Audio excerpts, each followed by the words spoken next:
Hey, what's up, peeps? Happy Saturday, happy Labor Day weekend. Intro to the new month, the greatest month of the year, of course, until December. Today's the second already, which is nuts. If you guys really think about it, we got less than 90 days or so in the year. So 2023 is wrapping up here. And I think about this mainly as a business owner, also from personal goals and kind of mapping out the rest of my year. The reason that we think about it now as far as business is anything that goes under contract now within the next couple of days, basically, these are the last deals that can close within, realistically, that will close within this year, right? So I know a lot of you are getting ready to take your kids back to school. It's been a topic of conversation here over the last few weeks. Vacation happened. You have kind of an interesting time in July, between July and most of August, where you have a lot of people that are on vacation. A lot of especially after all the last couple of years, we're taking a little more advantage of spending time with our loved ones, holding on to that summer break just a little longer. And now that we're heading really into the school year, you're looking at real estate transactions taking 90 days or so here in New York. So now we're getting to crunch time, right? We've had several meetings with sellers that are basically ready to put their home on the market and take advantage of the market that we're in, which the market that we're in is a seller's market as long as it's priced right. Of course, every neighborhood is different, but if you take the grand scheme of things in Long Island, Manhattan, Brooklyn, Queens, you're looking at inventory, a shortage, really. If you're looking at co-ops, those are a little higher, especially in certain pockets, like you got Rego Park, Forest Hills, where the inventory is higher and the demand is not exactly there. But you also have a very unique market, right, where interest rates are high, and I was just on a podcast about this. Interest rates are high, relatively speaking. They're higher than they have been over the last few years. And really, when we were looking just before the pandemonium, let's call it, when interest rates went super low, we were looking at an increase. We were looking at a 5% and then going up. Now we are at 7 and change. They vary on a day-to-day basis. So it's become more understandable. Clients are understanding more of what their monthly payments are. And frankly, some people are priced out. They just, right now, the mortgage payment plus taxes plus what it would cost to own a home or a property, meaning, electric, gas, internet, cable, if you're going to do that, all of those things add on, right? Heating, just all of the utilities and whatnot. So you do have some of that market where they were looking at prices, a few years ago, and they were looking at lower monthly payments. Now they're priced out of that. They're going down and looking at some of the options in the co-op and condo market. But overall, you have more saturation in that market. When it comes to homes, though, some of the areas that I've been servicing and dealing with lately, for example, Bayside, you have Little Neck, Auburndale. We just had an appointment today in Flushing. In the single family and multifamily, marketplace, you have limited inventory and you have demand. You have the buyers that are there looking to make that investment because they know what their monthly payment is going to be. And when it comes to something like, as an example, when it comes to multifamily, they know that they're going to get the rents are high in New York, right? Overall, let's say, compared to the rest of the country, they know that mortgage, that monthly income that's coming from the tenants is going to help pay off that mortgage quicker, or just help with that payment. So some people that were looking for a single family at a certain price point, they start comparing what it would cost on a monthly basis to purchase a multifamily home. So that encourages that market. So there are a lot of unique features of this market that we're aware of because on a day-to-day basis, we're talking to sellers, we're looking at inventory, we're looking at the market, we're looking at how many price changes there are, we're looking at how many properties go on the market versus how many go under contract. Under contract meaning basically that they're sold, barring any issues with title or with financing. Those close, and we don't know what they close for until they're a matter of public record when the closing date is set, sealed, signed, and delivered, right? So you have a lot of different factors, and I urge the public, and those of you that are on here, maybe you know somebody that could use this information, is instead of paying attention to the national news or even the local news that may not be targeted on specific areas and your particular circumstances, reach out to your favorite agent, even if that's not me, which I can't understand that, but if it is me, reach out, comment below, you could DM. Always feel free to call 917-982-8899, and you'll be able to understand or get feedback, get information about what your current circumstances what opportunities that can afford you, right? So it really is a local market. It's a hyper local market, and it's really niche here in New York. You have neighborhoods where the demand is overwhelming. You have others where, as long as you price it right, you're going to have people that are interested, right? It's just a matter of some things are taking longer. For example, the price range of properties over $1 million, which if you guys know, that price range is no longer just luxury. Even though it is considered luxury in certain circles, in New York, that's, you're looking at a two-family. You're looking at some of these one-families not too far from my office right now, where there is enough demand to satisfy that price point, but you're not going to get the abundance of offers that you were getting just a few years ago or a year ago, right? Before everything kind of changed in terms of, the economic climate, the interest rates. So there's a lot that goes into it, and a lot that we have to analyze and kind of digest and inform you guys in a way that you can understand and that pertains to your particular situation, not your cousin, not the person down the block that sold, but your particular situation, right?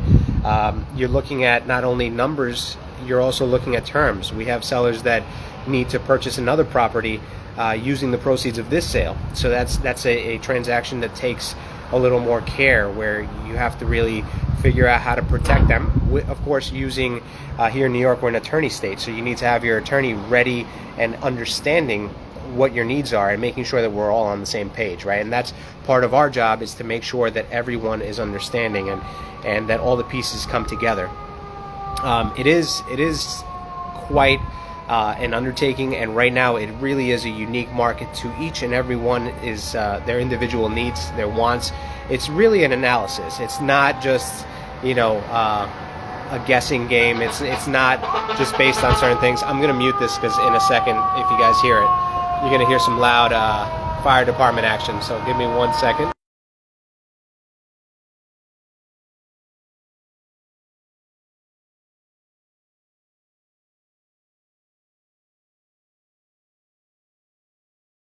All right, sorry for that. So we have to analyze your situation on a case-by-case scenario. That's the bottom line. That's what I want to encourage you guys to understand. And also, one misnomer, one misunderstanding that some sellers have, and I will tell you this, and it might bring up some objections in the future for me, but it is true. Some people, I didn't understand this when I first got into business, but some sellers are like, oh, you just want that price so you can sell quickly. And in essence, when you become a real estate agent, when you are in that transaction, in that relationship with a seller, their best interest is what comes first, right? Especially if you're an ethical real estate professional. So it's not so much about the speed. See, one of the things that you'll realize and that I've learned is that time kills all deals, right? The longer somebody takes to respond, the longer somebody takes to think about things, the longer an appraisal takes, the longer a negotiation takes, the longer an inspection takes. That kills a deal over time. It's either going to create mistrust or something's going to fall apart. So when it comes to pricing a property right, once you price it right, and that offer comes in that satisfies your terms, your conditions, your financial needs, the amount that you want to get out of the house, you need to jump on that. Not so that everyone can get paid quicker, but to ensure that you get paid, right? In terms of a seller, right? You're looking to get that deal. It's better to have that offer in hand than to wait for 10 others that may not materialize, right? One of the main things that we do is when you have a buyer or somebody that comes in and they make an offer, we have to verify that they have the funds. We have to speak to the lender, make sure that the lender did their due diligence on the buyer side, on the finances, on gifts that are coming their way, on how their taxes were structured. Will they be approved? Do they foresee any issues? Then there's a conversation between the agent and the seller to decide what risks are worth taking, what risks are not. So it's not so much of a quick sale, it's a matter of a sale that satisfies what it is that you're looking to achieve, right? Sometimes people don't believe that and they'll hold out, and then they realize that they missed the boat on that first offer, or one of the first offers that might have been the highest and best, and now you're fighting time. And again, time kills what? Kills deals, and really impacts money, right? After a while, your listing gets stale, and people will start thinking, what's wrong with this home, when all these others in the area, were sold in such a quick amount of time, right? So if you price things right, you're looking at a timeline that is less than 6 months. You're looking at a 90-day timeline if it's priced accurately, right? Competitively, market value.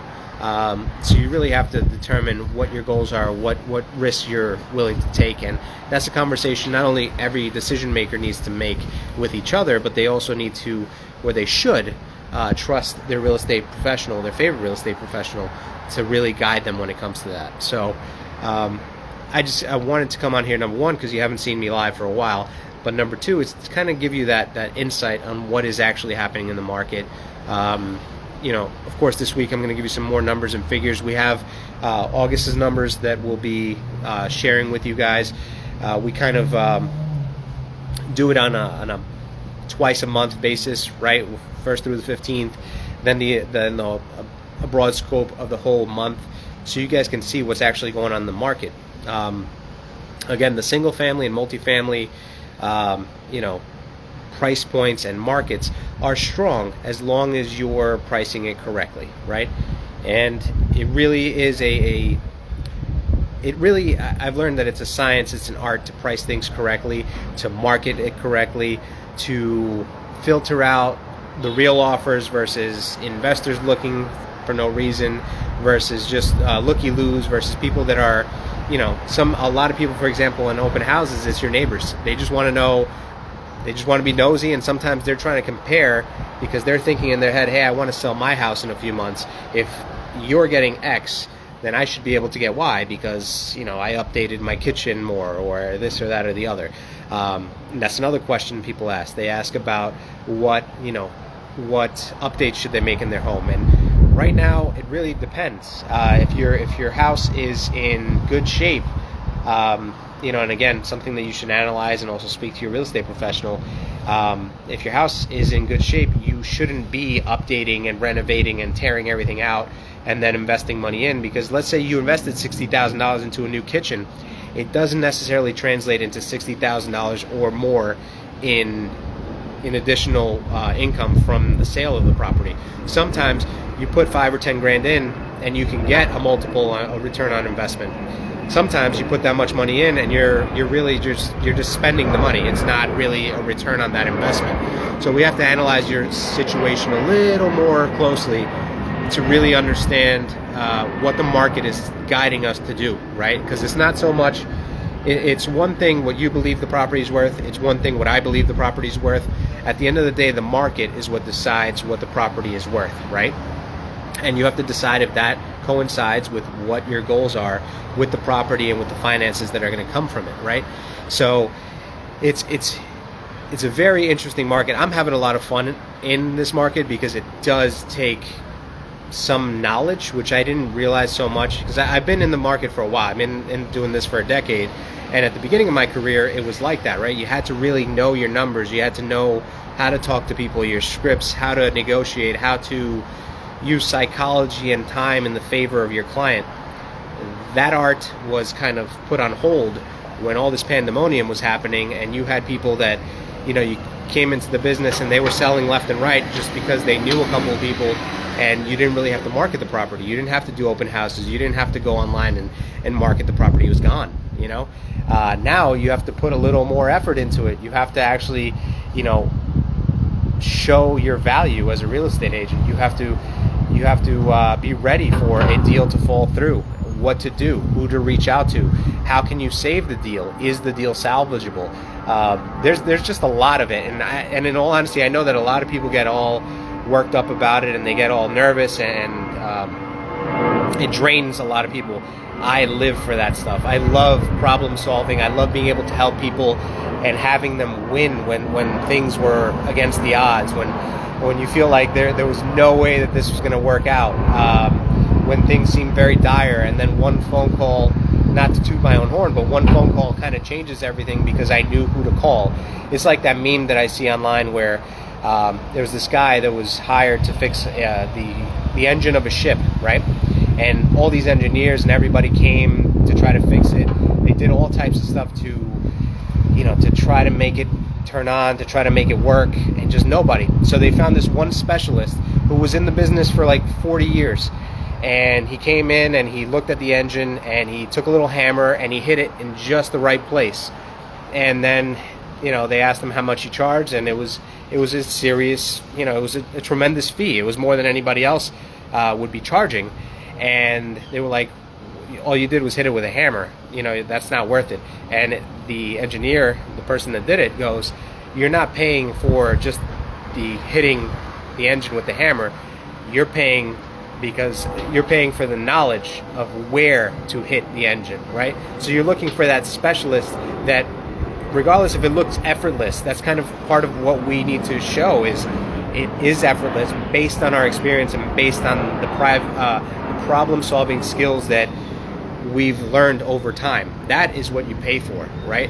And just like I tell people, selling a house is one thing, marketing it is one thing, but the negotiation, being the liaison between all parties, taking all that stress off of your plate, that's where I earn my commission. I don't just charge it, I earn it.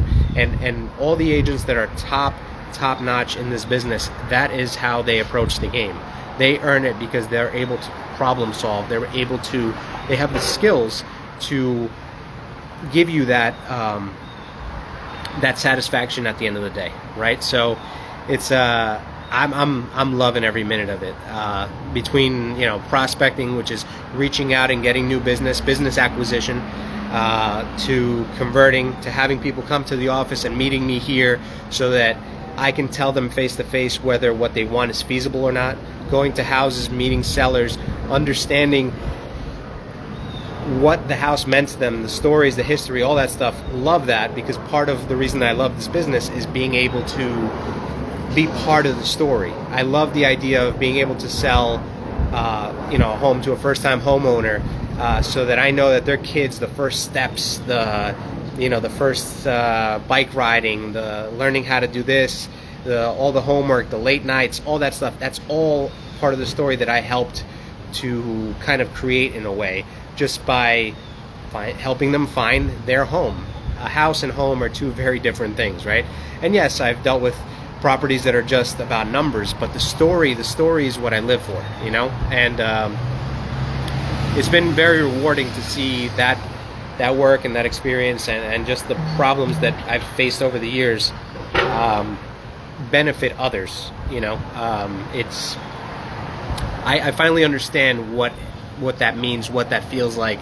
So I'm loving it. And the fact that some people consider this more challenging than other markets, I love that. It's just a challenge. It's just something else to overcome and to help my clients take advantage of it, and not in a negative, skeezy way, but in a way that they can walk away saying, wow, Dave was worth every penny, and I can't wait to tell all my friends, all my family, and everyone else about the great work that he did. I live for referrals. All I want to do is do right by you so that it just keeps cycling, right?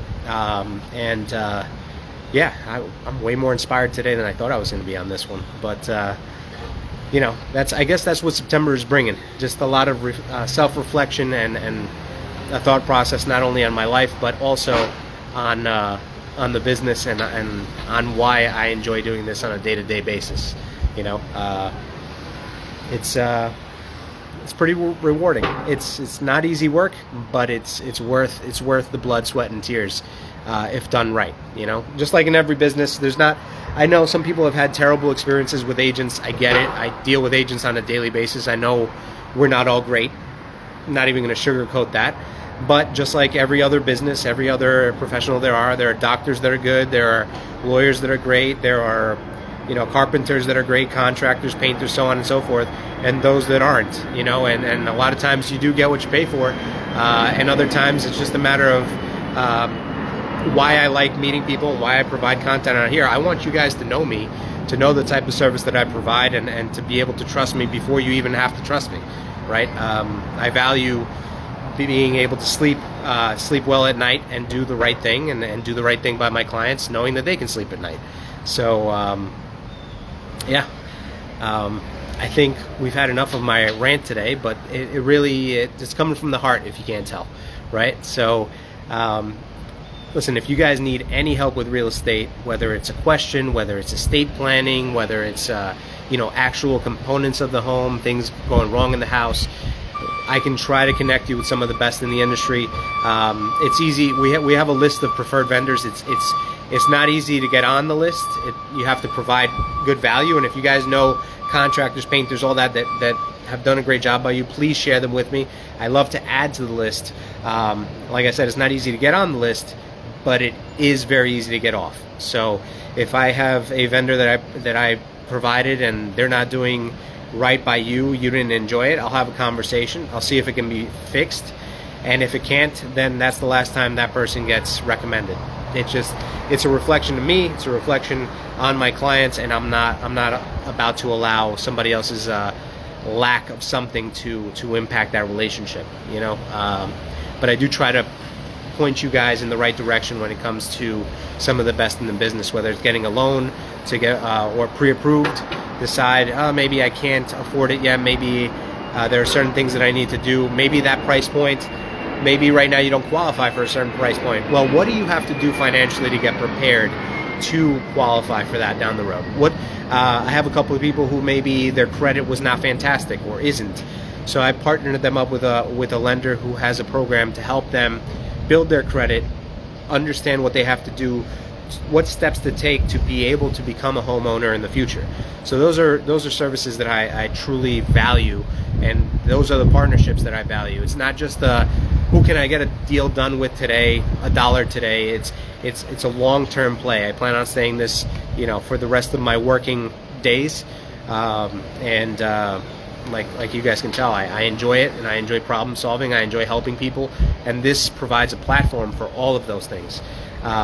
So if you guys need any of that sort of service, whether it's moving, relocating, if you're looking to relocate out of the state, within the city, if you're looking to invest upstate, I've been able to reach out to a few people about that, investing in other states, and we're also an international company, so your boy is going international, right? Not just domestic, not just here in the city, and it's incredible where this business has taken me, from being just a kid from Western Queens, just working around my area, to going to all types of places that I never visited before, and over this decade of being in this business, I got to learn different different neighborhoods, how to quickly adapt to a neighborhood in New York, in the boroughs or in Long Island, where I have to learn quick. I have to learn the market. I need to know exactly what to do. If I've never worked in an area, we've been the top real estate office in Queens for, I want to say, 14, 15 years. And with the experience that I have here, between my broker, it's thousands of years worth of experience just that I can pick their brains from. It's a company that values teamwork and collaboration up to a certain point, because at the end of the day, real estate is a co-opetition, right? It's you're cooperating, you're working with other agents, but you're also competing against them for business. But there's never been a day where I have a question that I can't get answered here, my broker, or just know where to look for the answer. I'm never afraid to tell somebody I don't know the answer. I fear more saying the wrong thing, and I rather disappoint people with the truth from the beginning than to come up with something and disappoint you later on or cause some kind of issue, right? Been a straight shooter all my life, so I just tell it how it is, whether it's good or bad. I always say it in a professional way, but it's said because I want you guys to have a clear picture. And again, it's that trust factor. If I'm lying to you from the jump, why trust me later on, right? I'm trying to build that trust and keep that trust going for the rest of your life. I want to be the one agent that you guys come back to no matter what. You're a new buyer, you bought it, you built the family, now your kids are going on and they're looking to purchase something, they come to me, right? Your grandkids, everybody, just the people I went to school with, growing their wealth through real estate, protecting their wealth, protecting not just my family and friends, but protecting my clients as if they were family. So yeah, just I guess those are my thoughts on this random Saturday in the first Saturday of September. But thank you guys for being on here, for taking the time out, your attention, your moments. Time is something you don't get back, so the fact that you shared this with me for a little bit, truly means the world to me. And if you guys, again, anybody if they're looking in Queens, Manhattan, Brooklyn, if they're looking in Staten Island, the Bronx, wherever, if I don't work the areas, there's somebody that I refer the business to that, again, you can trust and you can work with. And again, if they don't do right by you, they will never get recommended again. So that's just the way I like to conduct my business and myself. So thank you guys again, and looking forward to the comments, the continued support. I thank you always, all of the time, for the referrals, for the kind words, for the questions. Just I have people from elementary school that come on and ask me questions. So that's my job. You guys aren't wasting my time. You guys are helping me polish my skills and keeping me on my toes. So thank you guys so much.